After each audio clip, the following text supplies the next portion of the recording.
얼마 전 해외에 우연하게 지폐를 잔뜩 넣은 샌드위치를 접시에 담고 있는 것을 보고 웃음이 나왔습니다. 그 제목은 돈벌레를 위한 샌드위치였습니다. 물불을 가리지 않고 돈을 벌기 위해서 악귀처럼 덤비는 현대적 사람들에게 뭔가를 경고하는 그런 메시지를 담고 있는 듯 보였습니다. 요즘 세상을 살아가는데 많은 사람들 문제 가운데 하나가 돈의 문제입니다. 돈에 집착하지 않을 수 없는 세상이기에 돈의 마음도 뺏기고 돈의 생각도 뺏기고 돈의 인생을 다 뺏긴 채 살아가고 있지요. 세상 사람들은 너나 할 것 없이 돈을 많이 벌기를 원합니다. 기독교인들조차도 기도하는 내용을 총 점검해 보면 결국은 돈 많이 벌게 해달라는 거죠. 돈만 있으면 모든 것이 가능하다는 생각에서부터 나오는 기도라고 생각이 듭니다. 돈을 많이 벌고 돈을 마음대로 쓸 수만 있다면, 그래서 부유한 사람이 되는 것이 공부하는 목적이고 일하는 목적이고 우리가 살아가는 목적이 되어진 시대가 벌써 오래전부터 그렇게 되어져 흘러왔다고 생각이 듭니다. 그러나 아시는 것처럼 돈의 마음이 뺏기고 생각이 뺏기고 인생이 뺏기고 나면 돈은 우리를 유익하게 하는 도구로서 위치를 넘어서서 그만 돈은 일만하게 뿌리가 되고 악으로 전락해 버리는 것을 성경은 우리에게 경고하는 메시지를 담고 있습니다. 그 독은 인생을 파멸시킬 뿐만 아니라 불행하게도 만들어가고, 심지어 신실한 믿음 생활하던 그리스도인들도 그 독 때문에 가정이 무너지게 되고 결국은 그의 신앙이 텅 빈 형식적인 신앙으로 전락해 버리는 경우들이 많이 있습니다. 인생이 돈 때문에 무너지는 경우가 몇 퍼센트가 될까요?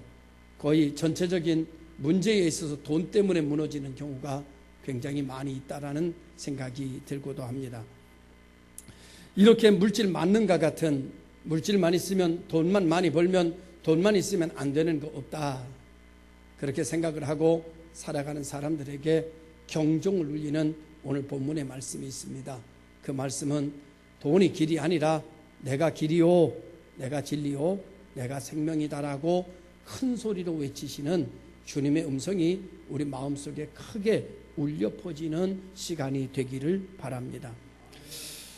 길이라고 하는 것은 가도 되는 길이 있고 가서는 안 되는 길이 있습니다. 지금 갈 수 있는 길도 있고 지금은 갈 수 없지만 앞으로는 갈 수 있는 길이 있습니다.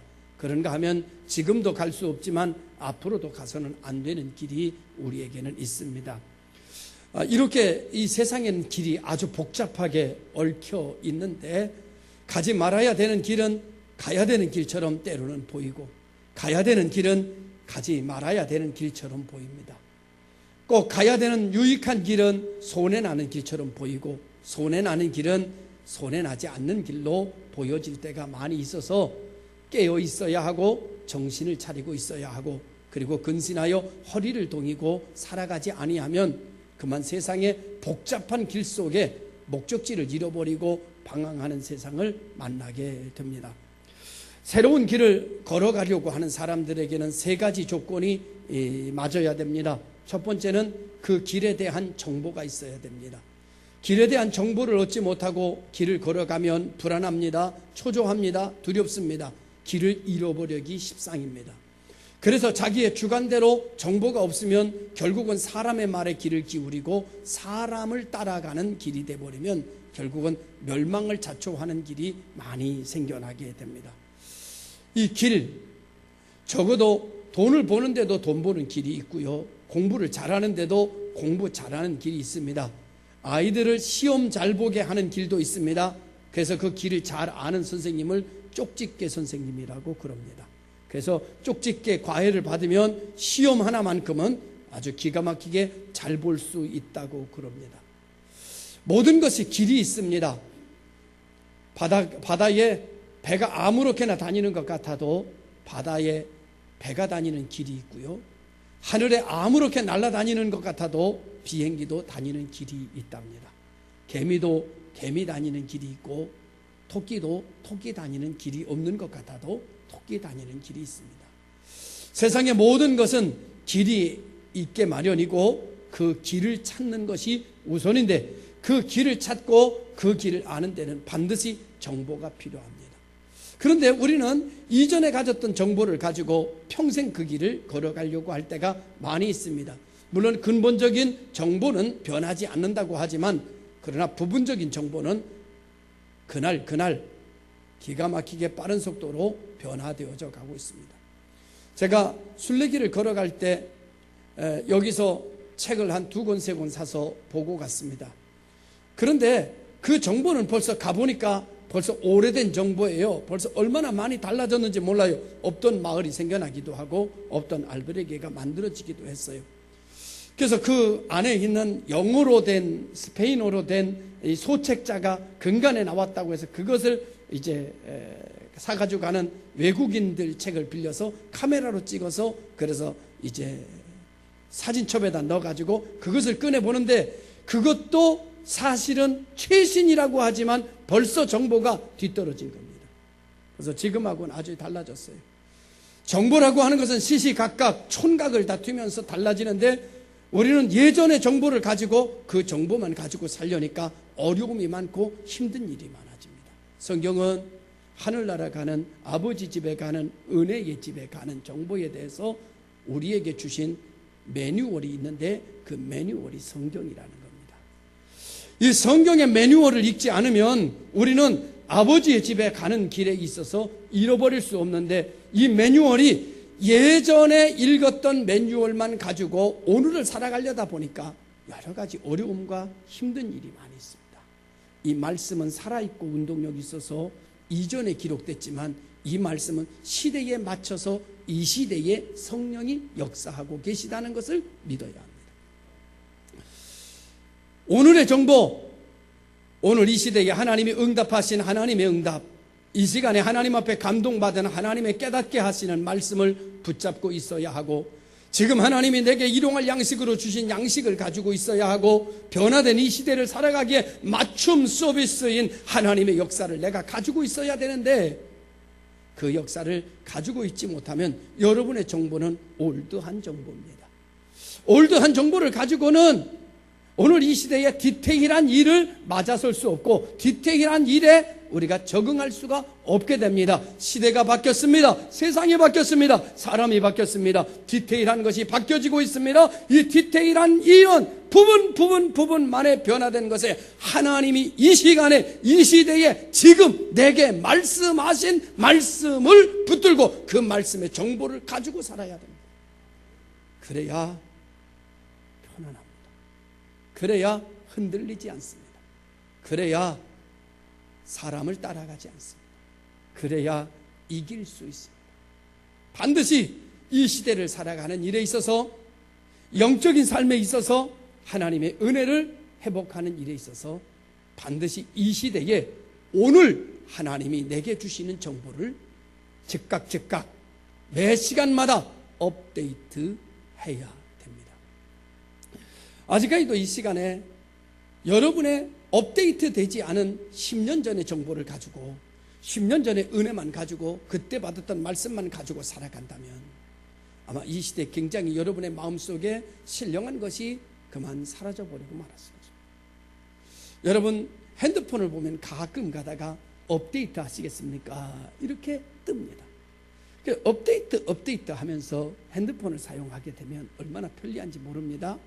몰랐던 것이 새로운 것들이 막 들어오기 시작합니다. 그걸 보면서 생각했습니다. 내 신앙은 날마다 업데이트 되고 있는가?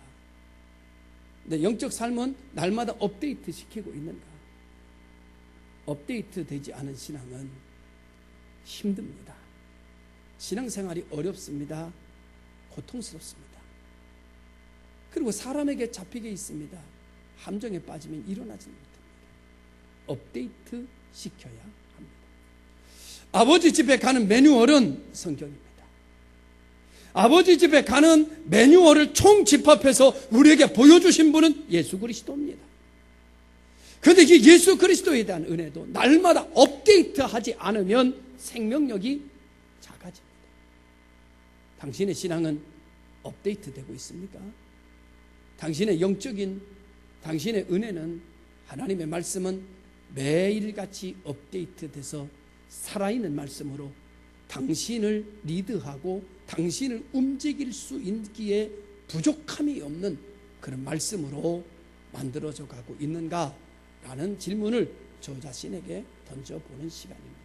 두 번째는, 아무리 좋은 정보라고 하더라도 그 정보에 대한 믿음이 없이는 소용이 없습니다. 하나님께서 깨닫게 해주시고, 하나님께서 응답 주시고, 하나님께서 감동 주시고, 하나님께서 느끼시는 것, 예민하게 영적으로 거기에 대한 믿음을 가져야 돼요. 믿음이 있으십니까? 세 번째로는, 아무리 좋은 믿음이고 확신을 가졌다고 하더라도 그냥 묻어버리고 행동하지 않는다면 그건 아무런 소용이 없습니다. 우리가 가지고 있는 정보는 움직이라고 주는 것이지, 그냥 정보는 알고 있으라고 주는 것이 아닙니다. 믿음과 확신은 삶의 역동적인 힘으로 쓰라고 주시는 것이지, 마음속에 가둬두라고, 생각 속에만 두고 있으라고 주시는 것은 아닙니다. 그래서 야고보서는 행함이 없는 믿음은 죽은 믿음이다 라고 말했습니다.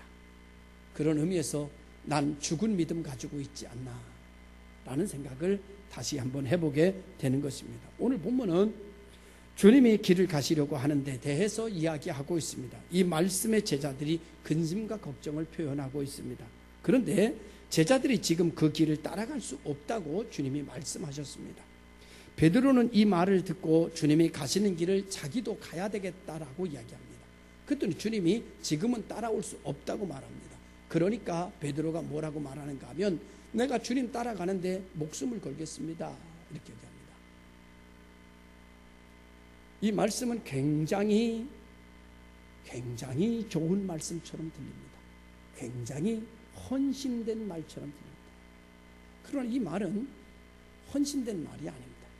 그 다음에 베드로의 행동을 보면 이 말은 주를 위한 말이 아니었다는 것을 증명할 수 있습니다.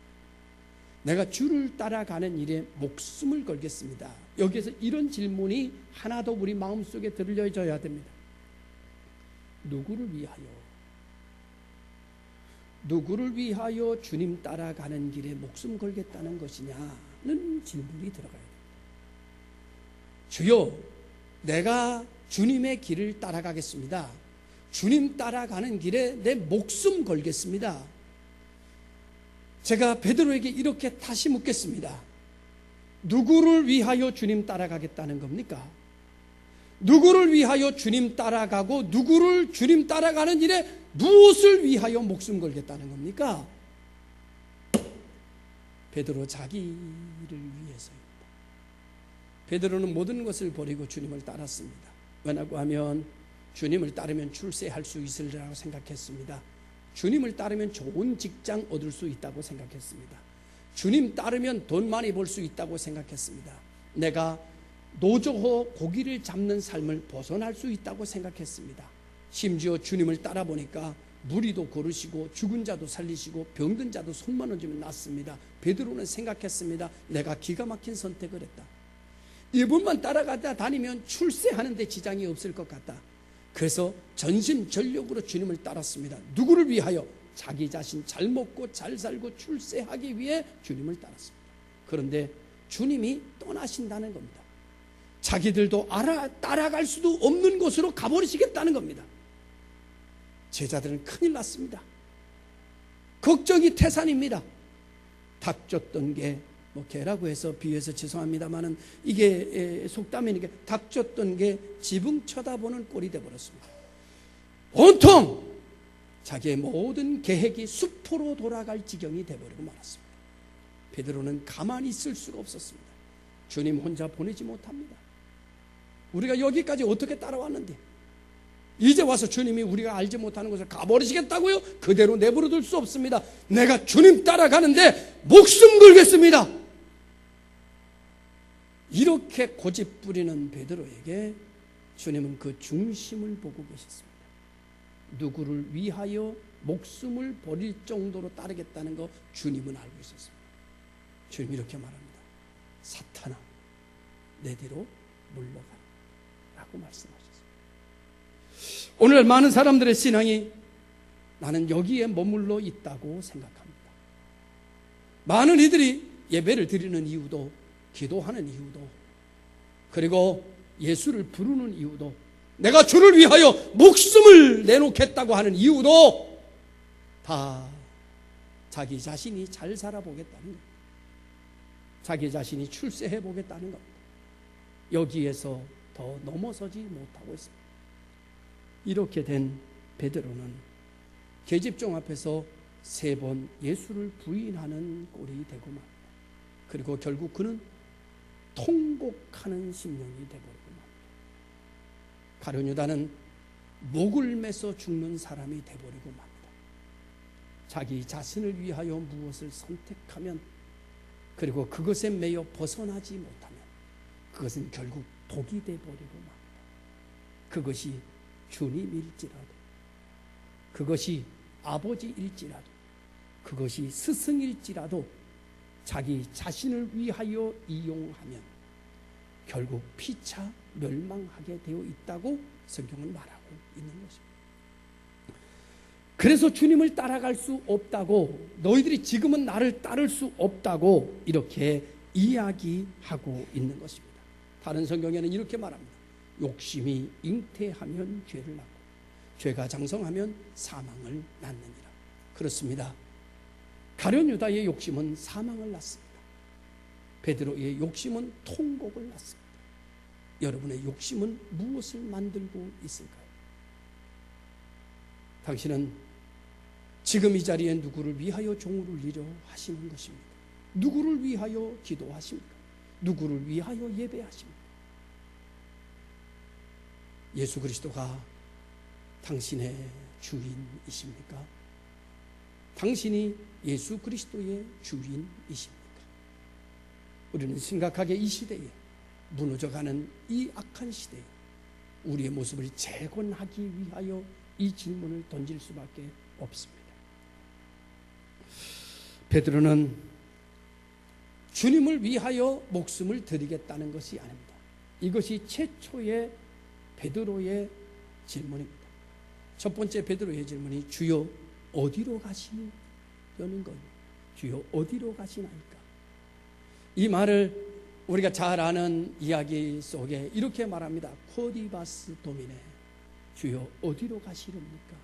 어디로 가시려 하는 것입니까? 첫 번째 질문은 날 두고 어디로 가시려는 겁니까? 이렇게 말합니다. 이 말씀을 준비하면서 이 노래가 생각났습니다. 아리랑 아리랑 아라리요 아리랑 고개로 넘어간다. 나를 버리고 가시는 님은 십리도 못 가서 발병 난다. 날 버리고 가? 이상하게 매치되는 걸 느꼈어요. 날 버리고 가. 날 버리고 가는 놈 잘 되나 봐라. 그래 가라. 날 버리고 가는 너 잘 되나 봐라. 가다가 너 된통 넘어져 코나 깨져라. 날 버리고 가는. 오늘 베드로 이렇게 날 버리고 가요? 내가 주님 어떻게 따랐는데요? 내가 다 버리고 주님 따랐는데요? 내가 어떻게 주님 쫓아왔는데요? 내가 왜 따라왔는데요? 날 버리고 혼자 간다고요? 절대 안 돼요. 난 목숨 걸 거예요. 이게 베드로의 말입니다. 얼마나 주님이 슬프셨을까. 그런데 말이죠, 우리들이 그 자리에 벗어나지 못하고 있어요. 내가 거기에 머물러 있어요. 축복해 주세요. 내가 새벽 기도하고 내가 헌금하고 내가 어떻게 했는데 하나님 내 문제 해결해 주세요 라는 것에 필요하지만 그게 신앙의 전부라면 이것은 또 다른 부분의 욕심입니다. 또 다른 부분의 욕망입니다. 사랑하는 성도 여러분, 오늘 이 시간 내 일이 잘 안 되면, 내가 힘들면, 내가 곤고하면, 내 일이 잘 안 풀리면 주님이고 뭐고 없어. 예배고 뭐고 없어. 교회고 뭐고 이젠 안 다닐 거야. 만약에 이 시간 여러분 중심의 신앙을 갖는다면 언젠가는 통곡의 자리로 갈 겁니다. 언젠가는, 지금 이 자리에 있지만 언젠가는 멸망의 자리로 가서 있을 것입니다. 얼마나 많은 사람들이 예배당에 이렇게 예배드리다가 지금 술집에 가서 앉아있는 사람이 있습니다. 노름판에 간 사람이 있습니다. 지금 오히려 불교에 가 있는 사람이 있습니다. 여러 종류의 사람이 있습니다. 다 우리처럼 경건하게 예배의 모습을 가지고 있었던 사람들입니다. 그러나 그들은 왜 그리로 갔을까요? 자기 자신의 욕심을 채우려 했기 때문입니다. 그래서 주님을 따라갈 수가 없습니다. 오늘 우리에게 말합니다. 너는 나를 지금은 따라올 수 없어. 목숨을 바치는데요. 그래도 안 돼. 목숨 바친다고 다 되는 게 아니에요. 헌신한다고 다 되는 게 아니에요. 헌금한다고 다 되는 게 아니에요. 봉사한다고 다 되는 게 아니에요. 물과 성령으로 거듭나야 되는 거예요. 거듭나지 아니하면 하나님의 나라가 보이지 않는 거예요. 하나님의 나라가 보이지 않는 사람은 하나님의 나라를 갈 수가 없다라고 성경은 이야기하고 있습니다. 자기의 욕망을 위해서 예수를 쫓는 자들을 향하여 주님은 사탄아 물러가라 라고 말씀했습니다. 사람은 언제나 자기의 욕망을 중심으로 처음 시작합니다. 그러나 따르다가 거듭나 그 욕망에서 벗어나지 못하면 결국 광야에서 망하게 되어 있다는 것을 우리는 잊지 말아야 합니다. 두 번째로, 베드로가 따라갈 수 있는 때가 있었습니다. 주님의 일을 할 수 있는 때가 있습니다. 자기 의지와 자기 결단으로가 아니라 성령을 받았을 때입니다. 마가의 다락방에서 성령을 받았을 때 베드로는 그때서야 주님을 따라갈 수 있는 사람이 되었습니다. 내 힘으로 되는 것이 아닙니다. 능으로 되는 것이 아닙니다. 결단으로 되는 것이 아닙니다. 내가 이렇게 해야지 라고 하는 것이 아닙니다. 해야지 결단하는 게 아닙니다. 그냥 해지는 겁니다. 사람들은 결단하라고 그럽니다. 여러분, 결단한다고 되는 게 아니에요. 그냥 되어지는 거예요. 그냥 그렇게 사라지는 거예요. 거듭나면 그냥 주님을 기쁘시게 해지는 거예요. 자연스럽게 그렇게 살아가지는 거예요. 결단하고 사는 게 아니에요. 그냥 살아가지는 거예요. 성령 받으니까 그 성령 받은 제자들 하나도 배신하지 않았습니다. 주님 떠나지 않았습니다. 주님 길에 등 돌리지 않았습니다. 죽어도 따랐습니다. 그냥 그렇게 사는 거예요. 사라지는 거예요. 결단으로 되어지는 게 아닙니다. 돈으로도 못 갑니다. 힘으로도 못 갑니다. 지식으로도 못 갑니다. 맘만 가지고 되는 것도 아닙니다. 결단으로 되는 것도 아닙니다. 의지로 되는 것도 아닙니다. 주님을 따라가려면 주님의 나라 백성으로 거듭나야 됩니다. 물과 성령으로 다시 태어나야 합니다. 성령으로 다시 태어나지 않아도 찬양대할 수 있습니다. 거듭나지 않아도 지식만 가지고도 예배할 수 있습니다. 그러나 아버지 집은 갈 수 없습니다. 거듭나야 합니다. 거듭나는 이야기 중에서 니고데모는 성경에 대해서 너무나 잘 알고 있었습니다. 그는 예배도 드리는 자요, 그는 율법도 잘 아는 자였습니다. 그러나 주님이 그에게 이렇게 말했습니다. 결단코 천국에 들어가지 못하리라. 물과 성령으로 거듭나지 아니하면입니다. 셋째로, 예수님이 주님이 되고 주님이 길이 되어야 아버지 집을 갈 수 있습니다. 베드로가 성령 받고 난 이후에 주님의 길을 따라가기 시작하고 아버지 집을 향해 걷기 시작합니다. 그래서 전 세계가 복음화되기 시작하고 로마로 갔습니다. 로마에서 막 복음의 꽃이 피어지기 시작하게 될 때 네로가 사람들을 시켜서 로마의 도시에 불을 지릅니다. 그래서 백성들이 막 화가 나가지고 막 그 분노가 네로의 궁을 향해서 막 몰려오기 시작하니까 네로가 큰일 났습니다. 그래서 네로가 이 책임을 기독교인들에게 전가시켰습니다. 기독교인들이 불질렀다 이렇게 돼버렸습니다. 그래서 기독교는 최초의 대핍박을 맞이하기 시작합니다. 그래서 땅 위에 기독교인이라는 이름으로 살 수가 없습니다. 그래서 땅을 파고 굴을 파고 땅 속으로 들어가서 합니다. 이것이 카타콤의 역사입니다. 그때 베드로가 거기 있었습니다. 베드로도 살기 위하여 로마를 빠져나가고 있었습니다. 로마를 빠져나가 동고바까지 빠져나가 거의 다 빠져나갔을 때 잠시 앉아 쉬는데 저 멀리서 낯익은 얼굴의 사람이 로마를 향해 들어오고 있는 겁니다. 이상하다. 어서 봤지 하고 있는데 벌써 앞에 도달한 분의 얼굴을 보니까 그분이 예수 그리스도입니다. 베드로가 벌떡 일어나서 그때 두 번째 이 말을 합니다. 코디바스 도미네, 주여 어디로 가십니까? 이 질문은요, 이 질문으로 바꿔야 된다고 믿습니다. 주여 내가 어디로 가기를 원하십니까? 주여 당신은 내가 어떻게 살기를 원하십니까? 지금 내가 어떻게 하기를 당신은 원하십니까? 라는 질문을 던졌던 겁니다. 주님은 그에게 이렇게 대답했습니다. 내가 버리고 떠나는 불타는 로마를 향하여 내가 다시 한번 십자가를 지러 가노라. 이 말 속에 베드로는 이렇게 들려왔습니다. 내 뜻은 네가 로마를 떠나는 것이 아니라 네가 로마에서 죽는 것이다. 따르실 수 있겠습니까? 첫 번째 코디바스 도미네의 질문에는 택도 없는 얘기입니다. 그러나 거듭난 베드로에게는, 성령의 인도를 받는 베드로에게는, 주님을 높이고 싶은 베드로에게는, 어떤 일을 통해서도 주님의 영광을 나타내고자 하고자 하는 베드로에게는 이것은 너무나 놀라운 응답이었습니다. 베드로는 그 자리에 일어나 지팡이를 꽂아놓고 불타는 로마로 다시 들어갑니다. 그리고 사람들에게 붙잡히고 그는 형장으로 끌려갑니다. 내가 좋아하는 예수처럼 죽여주마. 재판관이 소리쳤을 때 그는 이렇게 말했다고 합니다. 나의 구주이신 예수,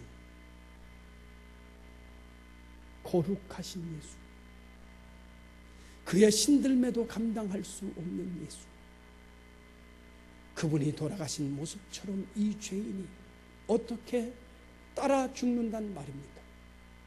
나는 죄인, 나는 3번씩이나 부인한 죄인, 나는 내 욕심을 채우려고 신앙생활했던 죄인, 그리고 이렇게 늙어서조차도 내 생명 살리자고 도망치던 죄인, 주님 모습처럼 죽을 수 없습니다. 나를 거꾸로 십자가에 달려 죽여주시오. 그래서 베드로의 십자가는 거꾸로 된 십자가라는 이야기가 있습니다. 사랑하는 성도 여러분, 우리는 누구를 위하여 예수를 부르는 것일까? 왜 예배를 드리는 것일까? 우리는 다시 한번 이 질문에 쿠어디바스 도미네, 주여 어디로 가십니까? 라는 두 번째 질문 속에 들려오는 주여 내가 어떻게 하기를 원하십니까? 내가 어떻게 살기를 원하십니까? 주여 내 사명은 무엇입니까? 라는 질문으로 바뀌어질 때 우리가 탕자가 아닌 아버지 집에 갈 수 있는 것이 아닐까라는 생각을 해봤습니다. 모차르트 동경하던 한 청년이 모차르트를 동경할 뿐만 아니라 그가 쓴 교향곡 같은 곡을 작곡하고 싶었습니다. 그런데 도저히 힘들어서 작곡이 안 되는 거예요. 그래서 모차르트 선생님을 찾아왔습니다. 그리고 이렇게 물었습니다. 선생님이 쓰신 그 교향곡 같은 곡을 나도 쓰고 싶은데 잘 안 돼요. 선생님이 말했습니다. 그거 가져와 봐라. 가져왔더니 형편없어요. 그래서 모차르트가 이렇게 합니다. 아직 자네는 교향곡을 쓸 만한 실력이 되지 않네. 그냥 연주곡부터 쓰는 것이 어떨까? 이렇게 말합니다. 그랬더니 이 제자가 화를 냅니다. 선생님, 무시하지 마세요. 선생님은 나보다 더 어린 나이에 교향곡을 쓰지 않으셨어요. 그런데 나한테 실력이 안 된다고요? 너무하시는 거 아니에요? 그랬더니 모차르트가 웃으면서 이렇게 말했다고 합니다. 나는 그 나이에 아무에게도 물어보지 않고 교향곡을 썼다네. 자네가 지금 내게 묻는 것 자체가 자네와 내가 틀린 거야 라고 말했다고 합니다. 그렇습니다, 여러분. 당신은 모차르트처럼 되고 싶으십니까? 목사처럼 되고 싶으십니까? 아닙니다. 목사는 목사의 달란트가 있고 여러분은 여러분의 달란트가 있습니다. 다른 사람을 부러워하지도 말고 다른 사람과 보조를 맞추려고도 하지 마십시오. 당신은 당신의 길을 가십시오. 당신에게 주어진 삶 속에서 최선을 다하여 주님을 기쁘시게 하는 길을 선택하십시오. 어떻게 하는 것이 주님이 원하시는 것일까를 선택하여 걸어갈 때 우리는 아버지 집에 가는 역사가 일어나게 될 줄로 믿습니다. 창세기 12장에 보면 아브라함은 하나님의 말씀을 듣습니다. 그리고 하나님의 말씀을 따라 움직입니다. 그 중에 하나님의 말씀을 따라 움직이니 가는 곳곳마다 그는 부자가 되고 고부가 됩니다. 그리고 그는 믿음의 조상이라는 이름으로 인생을 마칩니다.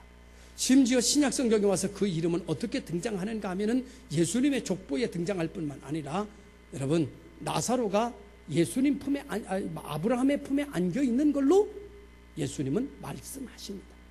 이 정도로 위대한 사람, 천국 간 사람으로 상징적으로 이야기해주고 있습니다.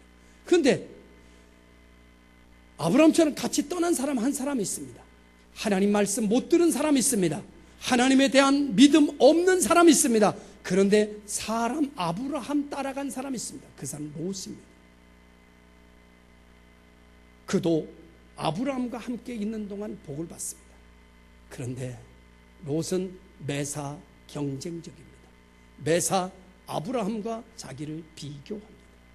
그는 하나님의 말씀을 듣지 못했기 때문에 아브라함이 기준이었기 때문에 언제나 아브라함하고 비교하고 아브라함하고 싸우고 아브라함이 잘 되면 속이 상하고 자기도 쫓아가려고 하고 사람과 견주기를 시작합니다. 그는 멸망의 상징으로 기록되어 있습니다. 당신은 어디로 가고 있습니까? 당신을 리더하는 자는 사람입니까? 말씀입니까? 하나님의 말씀이 당신을 이끌고 가지 않으면 이 은혜 받을 만한 이때에 하나님의 말씀에 포로되지 않으면 하나님의 말씀에 은혜 받지 못하면 당신은 이 자리에 있어도 멸망의 상징이 될 것입니다. 그러나 아브라함처럼 하나님의 말씀을 붙들고 씨름하고 하나님의 말씀을 붙들고 꿈을 갖고 하나님의 말씀을 붙들면 주께서 말씀하실 것입니다. 내게 능력 주시는 자 안에서 내가 모든 것을 할 수 있었다고 마지막 성공의 상징 아버지의 집에서 말하는 자가 되어질 줄로 믿습니다. 기도하겠습니다. 좋으신 아버지 하나님, 감사와 영광을 돌립니다. 아버지 집에 가는 길은 예수의 길뿐입니다. 내가 곧 길이요 내가 곧 진리요 내가 곧 생명이라 하셨사오니